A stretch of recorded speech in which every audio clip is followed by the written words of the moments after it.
नमस्कार साथियों, स्वागत है आप सभी के आपके अपने YouTube चैनल यस के एक्सीलेंट ट्यूटोरियल में। तो साथियों, आज हम लोग क्लास 10th डॉक्टर मनोहरे के बुक से प्रश्नावली 6E का क्वेश्चन नंबर 25 देखेंगे, क्योंकि इसका जो है कमेंट आया हुआ है और जो है ये कमेंट कर रहे हैं कि सर ये जो है 25 नंबर बताए नहीं आप लोग। आप तो हम जो है वास्तव में नहीं बताए हैं। तो चलिए इसको जो है देख लेते हैं। तो कह रहा है कि किसी समबाहु त्रिभुज में सिद्ध कीजिए कि उसकी एक भुजा के वर्ग का जो है 3 गुना उसके एक शीर्षलंब के जो है वर्ग के 4 गुने के बराबर होता है। कह रहा है कि किसी एक समबाहु त्रिभुज को बनाते हैं हम यहाँ पे, ठीक है। तो एक समबाहु त्रिभुज बना लेते हैं। समबाहु त्रिभुज के कहने से ही पता चल रहा है कि इसकी जो है तीनों भुजाएं क्या होंगी, बराबर होंगी। तो समबाहु त्रिभुज बना लिया, इसको नाम दे दिया पी क्यू और आर, ठीक है। पी क्यू आर, यहाँ पे देखिए पी क्यू आर त्रिभुज समबाहु त्रिभुज हो गया, ठीक है। तो अब कह रहा है कि सिद्ध कीजिए कि उसके किसी एक भुजा का वर्ग का 3 गुना, तो मान लीजिए, और उसके जो है 3 गुना उसके शीर्ष लंब के वर्ग के 4 गुने के बराबर होता है। इसके शीर्ष लंब के वर्ग के 4 गुना, तो एगो शीर्ष लंब भी डाल देते हैं इस पर, ठीक है। तो शीर्ष लंब पी एम डाल दिया, ठीक है। तो शीर्ष लंब के वर्ग का 4 गुना हम लोग को सिद्ध करना है, ठीक है। तो अब देखिए ये समबाहु त्रिभुज है, तो ये जान लीजिए कि समबाहु है तो इसकी तीनों भुजाएं क्या होंगी, बराबर होंगी, ठीक है। देखिए शीर्ष लंब है तो इसको और इसको जो है क्या करेगा, बराबर बराबर भागों में बांटेगा, ठीक है। ये जो है जानकारी आप लोग को याद होना चाहिए, ठीक है। अब हम लोग जो है इसमें जो है जो दिया है उसको लिखते हैं, ठीक है। 4 गुने के बराबर होता है, ठीक है। अब हम लोग जो है इसको सिद्ध करेंगे। तो सिद्ध करेंगे तो कैसे सिद्ध करेंगे, तो सबसे पहले जो हम लोग क्या लिख लेंगे कि दिया है, ठीक है। तो यहाँ पे लिखेंगे दिया है हल में, ठीक है। हल में लिखेंगे कि दिया है, ठीक है। यहाँ पे लिखते हैं दिया है। क्या दिया है भाई, दिया है कि एक समबाहु त्रिभुज, एक समबाहु त्रिभुज, बाहु त्रिभुज, एक समबाहु त्रिभुज पी क्यू आर, ठीक है पी क्यू आर है, ये दिया है। और क्या दिया है कि जिसमें क्या है, तो जो है जिसमें पी एम लंब है, पी एम लंब है किस पे, क्यू आर पे, पी एम लंब है क्यू आर पे, ठीक है। एन दिया है, ठीक है। लंब डाला गया है, ठीक है, डाला गया है चाहे लंब है, ठीक है। कुछ भी लिख सकते हैं, कोई दिक्कत नहीं, ठीक है। अब जो है क्या करेंगे, हम लोग को सिद्ध करना है। तो सिद्ध करने वाले में क्या लिखेंगे, सिद्ध, भाई ये टर्म है, ठीक है ना। इस टर्म को जो है परीक्षा में लिखना जरूरी है कि दिया है, एक हेडिंग डालिएगा, उसके बाद से एक होना चाहिए सिद्ध करना है, ठीक है। सिद्ध करना है, सिद्ध क्या करना है भाई, सिद्ध हम लोग को यह करना है कि इसमें से किसी एक भुजा के वर्ग का 3 गुना, तो पी क्यू का वर्ग का 3 गुना, यानी कि पी क्यू का वर्ग का 3 गुना हो गया, बराबर जो है क्या सिद्ध करना है कि इसका जो शीर्ष लंब है उसका 4 गुना, शीर्ष लंब के वर्ग का 4 गुना, यानी कि पी एम के वर्ग का 4 गुना, यह सिद्ध करना है, ठीक है ना। तो मैंने 4 का पी एम स्क्वायर के साथ गुणा का संबंध है, ठीक है ना। नई कोई चिन्ह दिया इसका मतलब गुणा समझिएगा, ठीक है। तो अब जो हम लोग को सिद्ध करना है, तो यहाँ पे अब हम लोग लिख लेते हैं उपपत्ति, ठीक है। एक टर्म और होता है उपपत्ति का, तो यहाँ पे जो है एक टर्म और लगा दीजिए उपपत्ति, ठीक है। अब उपपत्ति में जो हम लोग क्या लिखेंगे, हम लोग लिखेंगे कि त्रिभुज, कौन त्रिभुज, त्रिभुज पी क्यू एम, त्रिभुज दो त्रिभुज लेंगे, त्रिभुज पी क्यू एम और त्रिभुज पी एम आर में अब हम लोग तर्क देंगे कि कैसे जो है ये जो है इतना होगा, ठीक है। तो अब हम लोग लिखेंगे इस त्रिभुज में क्या, इस त्रिभुज में अगर देखा जाए तो पी क्यू बराबर हो जाएगा पी आर बराबर हो जाएगा क्यू आर के, ठीक है, हो जाएगा।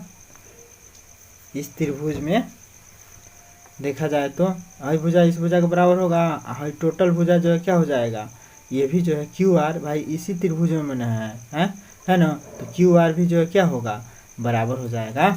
ठीक है, और जब ई बराबर है यहाँ पे तर्क दे दीजिएगा, क्या तर्क दे दीजिएगा कि समबाहु त्रिभुज की प्रत्येक भुजा है, समबाहु त्रिभुज की प्रत्येक भुजा क्या होती है, बराबर भुजा, प्रत्येक भुजा, बस भुजा लेके छोड़ दीजिएगा। ठीक है, वो समझ जाएगा, एग्जामिनर समझ जाएगा कि बच्चा जो है समझदार है। ठीक है, अब जो है हम लोग क्या कर सकते हैं, अब देखिए जब समबाहु त्रिभुज है ना, तो समबाहु त्रिभुज की सभी कोण भी जो है क्या होते हैं, बराबर होते हैं। तो ये जो है प्रत्येक कोण इसका जो है 60 डिग्री है, क्योंकि त्रिभुज के तीनों कोणों का योग कितना होता है, तो 180 होता है। आज सब तीनों कोण बराबर रखना है, तो 60 रखेंगे तब ना बराबर होगा। तो ये हो गया आपका जो है 60 डिग्री। तो कोण जो है, अब चूंकि हम लोग को इसको समरूप सिद्ध करना है, ठीक है, तो आई भुजा बराबर हो गया। अब देखिए ये कोण इस कोण के बराबर हो जाएगा। ठीक है, समबाहु त्रिभुज है तो यहाँ पे लिखेंगे हम लोग कोण Q बराबर हो गया कोण किसके, R के। ठीक है, कितना हो जाएगा, 60 डिग्री। ठीक है, प्रत्येक जो है क्या होंगे, 60 डिग्री। यहाँ पे लिख दीजिएगा प्रत्येक जो है 60 डिग्री होगा, तो इसलिए आई दो को तो कम से कम 60 होंगे ही हैं, प्रत्येक, यहाँ पे लिख दीजिएगा प्रत्येक 60 डिग्री। ठीक है, यहाँ पे लिख दीजिएगा। ठीक है, अब उसके बाद से जो है कोण है, ये वाला कोण और ये वाला कोण क्या होंगे, 90 डिग्री होंगे, क्योंकि लंब द्वारा बने हैं। ठीक है, तो यहाँ पे लिख देंगे हम लोग कि कोण कौन सी, पी एम क्यू बराबर है कोण आर एम पी के, चाहे पी एम आर के। ठीक है, पी एम आर के माने हाई कोण माने ए वाला कोण, ए वाला कोण माने कोण का मतलब एम इधर और एम इधर, कोण क्या होंगे, बराबर होंगे 90 डिग्री के। ठीक है, क्योंकि लंब है, पीएम लंब है किस पे, पीएम लंब है क्यू आर पे, इसलिए। ठीक है, यहाँ तर्क दे दीजिएगा। ठीक है, अब जो है अब देख लीजिए आप लोग देखिए का हम लोग को जो है बराबर मिल गया भाई। एक त्रिभुज को जो है समरूप सिद्ध करने के लिए का चाहिए, तो दो गो कम से कम कोण बराबर चाहिए, एगो भुजा बराबर चाहिए। तो दो गो कोण देखिए हम लोग बराबर कर लिए, एगो है एक ए माने एक त्रिभुज के दो कोण दूसरे त्रिभुज के दो कोणों के बराबर हो गया। एक त्रिभुज का एक भुजा इसके संगत भुजा के एक भुजा के बराबर हो गया। तो इससे सिद्ध होता है क्या कि ये दोनों त्रिभुज समरूप हैं। तो इसलिए जो है अतः हम लोग लिख सकते हैं क्या कि ये दोनों त्रिभुज जो है क्या होंगे, समरूप होंगे। ठीक है, तो यहाँ पे लिखिएगा इसलिए, चूंकि इसलिए, तो इसलिए जो है क्या होगा, त्रिभुज पी क्यू एम समरूप होगा किसके, त्रिभुज पी एम आर के। ठीक है, किस से, तो कौन सा कसौटी है, तो यह ए कसौटी से। ठीक है, या समरूपता से, समरूपता से। ठीक है, कहीं जाइएगा मत, पूरा वीडियो देख के जाइएगा। ठीक है ना, एकदम बिल्कुल अच्छे से समझ में आएगा। ठीक है, तो ए समरूपता से। ठीक है, जो है ये हम लोगों ने क्या कर दिया, समरूप सिद्ध कर दिया। ठीक है, अब यहाँ पे जो है जब समरूप हो गया, ठीक है, तो अब हम लोग जो है यहाँ पे लिख सकते हैं क्या कि देखिए समरूप है और जो है ये क्या होंगे, सर्वांगसम भी होंगे। ठीक है, समरूप हैं, तो जब समरूप हैं तो देखिए अब भाई इस पे जो है इसको लंब डाला गया है ना, तो जो है अब समरूप हैं तो क्लियर है कि ये जो है क्या होगा, इसके बराबर हो जाएगा। तो ये और ये इसके भाई बराबर होंगे, तो क्लियर है कि क्या होंगे, ये जो है क्यू एम जो है क्या होगा, तो इस पूरे का जो है आधा होगा। ठीक है, तो यहाँ से हम लोग लिख सकते हैं यहाँ पर कि क्या, जब भाई समरूप सिद्ध हो गया तो अब डायरेक्ट हम लोग लिख सकते हैं क्या कि जो है क्यू एम जो है, अब मान लीजिए ये और ये जो है बराबर है, हाई जो है टोटल जो है क्या है, टोटल जो है 1 है। ठीक है, तो 1 का जो है बराबर बराबर क्या होगा, अध्याय अध्ययन होगा। टोटल 1 मान लीजिए कोई एक मात्रक है क्यू आर, और क्यू आर में हई दोनों बराबर हो रहा है, तो इसका मतलब कि दोनों आधा आधा होगा तभी ना बराबर होगा, 2 भाग में बटा है तो। ठीक है, तो इसलिए हम लोग लिख सकते हैं क्या कि क्यू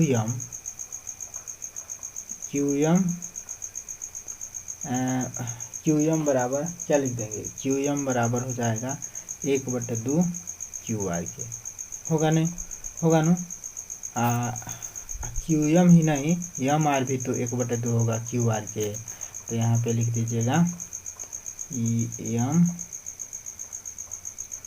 आर। ठीक है, एम आर भी इतना बराबर होगा, क्यू एम भी इतने के ही बराबर होगा। चाहे 1/2 क्यू आर बराबर होगा एम आर के। ठीक है, ये भी लिख सकते हैं। ठीक है, तो इतना हो गया है, इतना हम लोग बना दिए। अब जो है हम लोग क्या करेंगे भाई, अब जो है हम लोग यहाँ पे लिखेंगे क्या, अब हम लोग को जो है सिद्ध करना है, तो क्या करें भाई, तो इसके लिए अब देखिए पाइथागोरस का प्रमेय लगाना पड़ेगा अब। ठीक है, इतना सिद्ध करने के बाद से तो पाइथागोरस का प्रमेय लगा देते हैं। तो पाइथागोरस का प्रमेय किस त्रिभुज में लगाएंगे, पी क्यू एम में। तो यहाँ पे लिखेंगे त्रिभुज पी क्यू एम में पाइथागोरस प्रमेय से। यहाँ पे लिखेंगे समकोण त्रिभुज, समकोण त्रिभुज पी क्यू एम में पाइथागोरस प्रमेय से, पाइथागोरस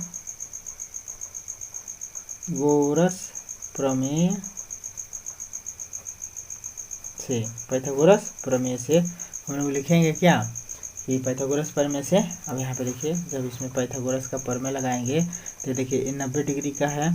ठीक है, ये वाला 90 डिग्री का है, तो इसके सामने की भुजा जो पी क्यू है, सामने का भुजा जो पी क्यू है यहाँ पे देखिए। ठीक है, ये सामने की भुजा पी क्यू है ना, तो 90 डिग्री के सामने की भुजा क्या होता है, कर्ण होता है। ठीक है ना, ये फिक्स होता है कि 90 डिग्री के सामने की जो भुजा होगी वह क्या होगी, कर्ण होगी। ठीक है, तो पी क्यू का वर्ग बराबर शेषण 2 भुजाओं के वर्गों के योग के बराबर होगा। ठीक है, ये जो है पाइथागोरस ने कहा है। ठीक है, तो पाइथागोरस प्रमेय के हिसाब से हम लोग क्या लिखेंगे कि पी क्यू का वर्ग बराबर क्या हो जाएगा, पी एम का वर्ग या क्यू एम का वर्ग, मैंने कोनो पहले ले लीजिए। तो यहाँ पे जो है पी एम का वर्ग अधन क्यू एम का वर्ग ले लीजिए। ठीक है, तो यहाँ पे ले लेंगे हम लोग पी एम का वर्ग और प्लस में जो है क्या, क्यू एम का वर्ग होगा ना। इसमें कोई दिक्कत है, देख लीजिए यह त्रिभुज जो हम यहाँ बना दे रहे हैं ताकि जो है बार बार वहाँ न जाना पड़े। ठीक है, तो यही है ना त्रिभुज आपका पी क्यू आई एम, यह न है। आई 90 डिग्री का कोण है, आई काट के यहाँ पे ला दिए। ठीक है, ये पी एम क्यू जो है काट के यहाँ पे ला दिए। ठीक है, तो ये 90 डिग्री का कोण है और इसके सामने की जो भुजा पी क्यू है ये जो है कर्ण होगा। ठीक है, तो बाकी जो है कर्ण है तो ये जो है लंब हो जाएगा, ये आधार नीचे अक्सर आधार रहता है, ऊपर लंब रहता है। ठीक है, मैंने अगर ऐसे देखा जाए तो। ठीक है, अगर किसी कोण के हिसाब से देखा जाता है तो ही बदल सकता है, लेकिन ऐसे देखा जाए तो लंब हमेशा जो है क्या ऊर्ध्वाधर होता है और आधार हमेशा पड़ा हुआ होता है। ठीक है, तो आधार हो गया, तो अन्य शेष 2 भुजाओं के वर्गों के योग के बराबर होता है पाइथागोरस प्रमेय के हिसाब से। ठीक है, तो कर्ण का वर्ग शेष अन्य 2 भुजाओं के वर्गों के योग के बराबर होता है, ये हमने पाइथागोरस प्रमेय से लिख दिया। ठीक है, अब जो है पी क्यू का वर्ग बराबर हम लोग लिख सकते हैं पी एम का वर्ग, इसमें कोई दिक्कत नहीं है। अब प्लस में क्यू एम का स्क्वायर बराबर हम लोग लिख सकते हैं 1/2। क्यू एम बराबर देखिए हम लोग जो है माने हैं कि जो है क्या होगा, तो क्यू एम जो है 1/2 क्यू आर के भी बराबर होगा। तो यहाँ पर क्यू एम के जगह यहाँ पर हम लोग लिख देते हैं 1/2 क्यू आर का वर्ग। ठीक है, लिख देंगे, कोनो दिक्कत नहीं होना चाहिए। ठीक है, कोनो दिक्कत नहीं है, क्योंकि क्यू एम स्क्वायर बराबर उन्होंने यहाँ पे लिख रखा है कि 1/2 होगा क्यू आर के। ठीक है, तो क्यू आर के 1/2 के बराबर भी हम इसको लिख सकते हैं, इसमें कोई दिक्कत नहीं है। ठीक है, अब जो हम लोग क्या करेंगे, इसको आगे सॉल्व करेंगे। तो यहाँ पे देखिए पी एम का वर्ग प्लस में 1/2 क्यू आर का वर्ग, तो 1/2 का वर्ग करेंगे तो 1/4 हो जाएगा। क्यू आर का वर्ग तो रहेगा ही रहेगा। ठीक है भाई, इसका भी वर्ग होगा, इसका भी वर्ग होगा, तो तो 1 का वर्ग होगा तो 1 के होगा, और 2 का वर्ग होगा तो जो है क्या हो जाएगा 4 हो जाएगा, 2 दूना 4, तो 1/4 आएगा, और क्यू आर का वर्ग हो गया। अब जो है इसको हम लोग लिख सकते हैं PM का वर्ग, अब प्लस में जो है क्या, प्लस में 1/4 क्यू आर। अब देखिए 1/4 क्यू आर को हम लोग इसको जो है लिख सकते हैं, चूँकि हम लोग को PQ चाहिए। तो देखिए हम लोगों ने सिद्ध किया है, अच्छा समरूप त्रिभुज है, तो यहाँ पे देखिए QR बराबर हम लोग PQ भी लिख सकते हैं, क्योंकि हम लोग पहले जो है सिद्ध कर चुके हैं, ठीक है, क्योंकि समबाहु त्रिभुज है। तो समबाहु त्रिभुज है तो QR की जगह यहाँ पर हम लोग जो है PQ भी लिख सकते हैं। यहाँ दिखा सकते हैं हम लोग कि क्या PQ बराबर है, PQ बराबर है किसके, PQ बराबर है QR के, ठीक है, यहाँ पे PQ बराबर है QR के समबाहु त्रिभुज से, ठीक है, समबाहु त्रिभुज से, ठीक है। तो PQ बराबर हो गया QR के, यानी कि QR बराबर हो गया PQ के। तो यहाँ पे हमने जो है QR की जगह पे PQ का वर्ग कर दिया, ठीक है। इसमें कोई दिक्कत नहीं है, क्योंकि भाई PQ यहाँ लिखना ज़रूरी है, तब ना घटेगा तो कुछ होगा, मैंने ही PQ का वर्ग आ ही रहा है, PQ का वर्ग इतना या PQ का वर्ग बराबर इतना, ठीक है। तो अब जो है PQ का वर्ग अब इधर लाएंगे, तो PQ का वर्ग माइनस 1/4, अब PQ का वर्ग इधर आएगा तो प्लस है तो इधर आएगा तो माइनस है ना होगा, तो PQ का वर्ग हो जाएगा। अब बराबर जो है क्या हो जाएगा PM का स्क्वायर, ठीक है। ध्यान से समझिए, थोड़ा टाइम लगेगा लेकिन बिल्कुल परफेक्ट समझ में आएगा, ठीक है, और परफेक्ट जो है सिद्ध भी होगा, ठीक है, देखते रहिए, ठीक है। तो जो है PQ का वर्ग माइनस 1/4 PQ का स्क्वायर बराबर हो गया PM का स्क्वायर। इसमें कोई दिक्कत नहीं होना चाहिए, इसको पक्षांतर किया गया है, ठीक है। आगे PQ कैसे किया गया, QR को PQ लिख सकते हैं, क्यों लिख सकते हैं, क्योंकि PQ और QR बराबर है, ठीक है। यहाँ जो है आप लोग को समझ में आ ही रहा है, ठीक है। अब उसके बाद से यहाँ पे देखिए, अब जो है देखिए PQ का वर्ग माइनस 1/4 PQ का वर्ग, अब इसको जो हम लोग क्या लिख सकते हैं भाई, अब इसमें से इसको घटाना है PQ को, तो PQ ये भी है, PQ ये भी है, तो आराम से इसमें से ये घट जाएगा। तो अब इसका इसमें गुणा कर देते हैं, इसको घटा लेते हैं, मैंने अब देखिए इसको या करके हम लोग लिख सकते हैं, थोड़ा और स्पष्ट कर देते हैं। तो PQ का स्क्वायर माइनस में PQ का वर्ग अब बटे 4 ऐसे लिख सकते हैं, ठीक है। इसको भी बटे 1 लिख दीजिए, भिन्न बना दीजिए पुरहर, ठीक है, पुरहर भिन्न बन गया। तो पुरहर जब भिन्न बन गया तो जो है अब देखिए भाई, किसी भी अंक के नीचे अगर हर एक लिख देते हैं तो इसके मान पे कोनो फर्क पड़ेगा ना, ठीक है, कोनो फर्क नहीं पड़ेगा। तो अब एक तरह से आप लोगों को परफेक्ट भिन्न दिख गया। तो अब देखिए भिन्न का जो नियम क्या होता है, कैसे सॉल्व करते हैं इसको, तो चाहे तो हम डायरेक्ट भी सॉल्व कर सकते थे, जैसे डायरेक्ट क्या इसका इसमें गुणा करते तो 4 PQ का स्क्वायर हो जाता, और माइनस जो 1 PQ स्क्वायर है तो 3/4 PQ का स्क्वायर हो जाता, ठीक है। तो वैसे अगर नहीं समझ में आता है तो ऐसे देखिए, अब इस एकदम परफेक्ट भिन्न बन गया। तो इसका जो हम लोग क्या करेंगे, 1 और 4 का लॉस निकालते हैं, तो लॉस हो जाएगा 4। अब 1 चौका था 4, तो हो जाएगा भाई 1 से जो है 4 में भाग देंगे तो 4 आएगा, और इस 4 का इसमें गुणा कर देते हैं अंश में, तो जो है मैंने जो 4 आएगा उस 4 का इसमें गुणा कर देंगे, तो ये जो है 4 PQ का वर्ग हो गया। और माइनस में जो अब 4 से इसमें भाग देंगे तो 1 आएगा, तो 1 का इसमें गुणा करेंगे तो PQ का वर्ग रहेगा, ठीक है। अब बराबर है जो है PM का स्क्वायर, तो लिखेंगे ही लिखेंगे, ठीक है। अब यहाँ पे देखिए 4 PQ स्क्वायर में से 1 PQ स्क्वायर घट जाएगा, तो हो जाएगा 3 PQ का स्क्वायर, 3 PQ का वर्ग। अब बटे में जो है क्या लिखेंगे, 4 तो रहेगा ही रहेगा, बराबर हो गया PM का स्क्वायर, ठीक है। तो अब यहाँ पे देखिए 3 PQ आ गया, 3 PQ का वर्ग, अब बराबर है 4 को इधर पक्षांतर कर देंगे, तो भाग में है इधर आएगा तो गुणा हो जाएगा, तो इंटू 4 PM का वर्ग, ठीक है। यहाँ जो है कोई चीज़ नहीं दिख रहा है, इसका मतलब समझिए कि गुणा के साथ संबंध है, ठीक है। तो PQ का वर्ग बराबर 4 PM का वर्ग, गुणा दिखा दीजिए। अच्छा, इसी बतिया को ऐसे भी लिख देते हैं, 3 PQ का वर्ग बराबर 4 PM का वर्ग, इस तरीके से लिखिए। अच्छा, इस तरीके से लिखिए, दोनों तरीका सही है, सबसे बेस्ट तरीका यही होता है, ठीक है, ठीक है। तो यही हम लोग को सिद्ध करना था, तो यहाँ पे लिख देंगे क्या कि इति सिद्धम, यही हम लोग को सिद्ध करना था, यही सिद्ध हो गया, ठीक है। तो अब इसमें जो है आप लोग को कोई भी प्रॉब्लम हो तो जो है बताइएगा। ऐसे जो है आप लोग वीडियो को अगर पूरा देखेंगे ना 100%, तो एकदम जो है पक्का समझ में आएगा, ठीक है। तो जो है आशा करते हैं कि सवाल आप लोगों को समझ में आ गया होगा। सवाल समझ में आता है तो चैनल को जो है प्लीज़ सब्सक्राइब कर लीजिएगा और जो है इसको जो है अधिक से अधिक वीडियो को शेयर कीजिएगा। अगर अच्छा लगा होगा तो अपने के बराबरी के जो भी स्टूडेंट हैं उसको जो है शेयर कीजिए। देखिए, बात और विद्या ऐसी चीज़ है कि इसको शेयर करेंगे ना तो कुछ ना कुछ नॉलेज ज़रूर बढ़ता है, ठीक है। तो इस जो है विद्या ऐसी धन है कि इसको बांटने से ही बढ़ेगा, ठीक है। तो अगर आप लोग बढ़ाना चाहते हैं तो इसको बांटिए अपने मित्रों में, अपने दोस्तों में, व्हाट्सएप से, फेसबुक से, किसी भी जो है सोशल मीडिया के जरिए इसको जो है बांटिए, शेयर कीजिए, ठीक है। तो फिर मिलते हैं अगले वीडियो के साथ, तब तक के लिए जय हिंद। अपना ख्याल रखिए और अपने माता पिता का ख्याल रखिए।